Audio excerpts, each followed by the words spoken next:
زندگی میں راستوں کا پیدا ہونا یہ زندگی کی خوبصورتی ہے. تو اس کے لیے پھر راہیں کھلتی ہیں. اللہ کشادگیاں پیدا کرتا ہے.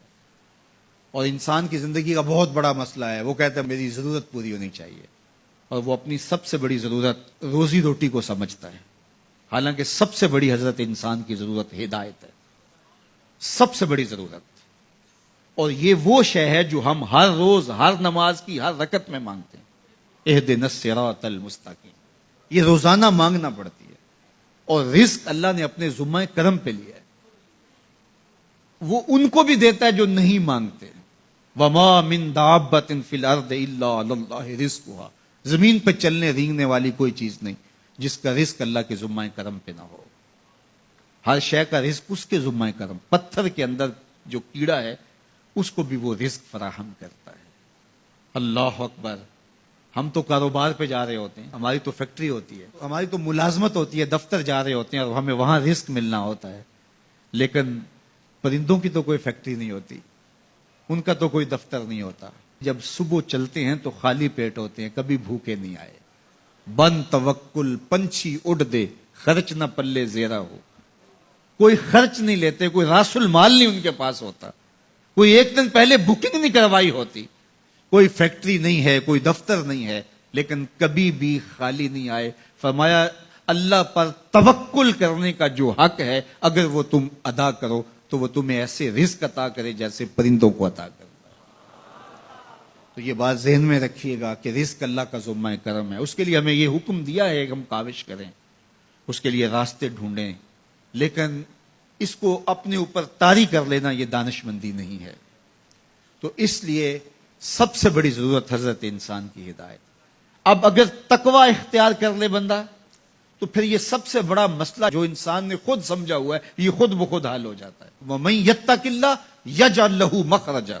جو اللہ سے ڈرنے لگ جاتا ہے اللہ راستے کشادہ کر لیتا ہے. وَيَرْزُقْهُ مِنْ حَيْثُ لَا يَحْتَسِبُ. اللہ اس کو وہاں سے رزق دیتا ہے جہاں اسے گمان بھی نہیں ہوتا. یہ تقوی کا عملی نتیجہ ہے. اور یہ وعدہ میرا نہیں ہے، یہ وعدہ میرے رب کا ہے، اور اللہ کے وعدے سچے ہیں.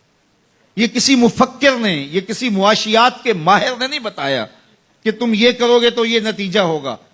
ماہر معاشیات کے مشورے کو ہم قبول کرتے ہیں کہ یار اس نے معاشیات کو پڑھا ہے، اس نے جو بتایا ہے وہ اس کا نتیجہ وہی ہوگا. یہ جس نے معاشیات کو پیدا کیا ہے، جس نے رزق کو پیدا کیا، یہ اس کا وعدہ ہے اگر تم اس سے ڈرنے لگ جاؤ گے تو وہاں سے رزق دوں گا جہاں تمہیں گمان بھی نہیں ہوگا. تو یہ تقوی کا عملی نتیجہ ہے. تو اللہ کے محبوب علیہ الصلوۃ والسلام نے ارشاد فرمایا میں تمہیں تقوی کی وصیت کرتا ہوں، یہ تیرے تمام امور حیات کے لیے خیر و برکت کا ذریعہ ہے. تیری زندگی میں جمال پیدا ہوگا، حسن پیدا ہوگا. تیری دنیا بھی، تیرا دین بھی، تیری معاش بھی، تیری معاشرت بھی، سب میں خوبصورتیاں آ جائیں گی اگر تو اللہ سے ڈرنے لگ جائے گا.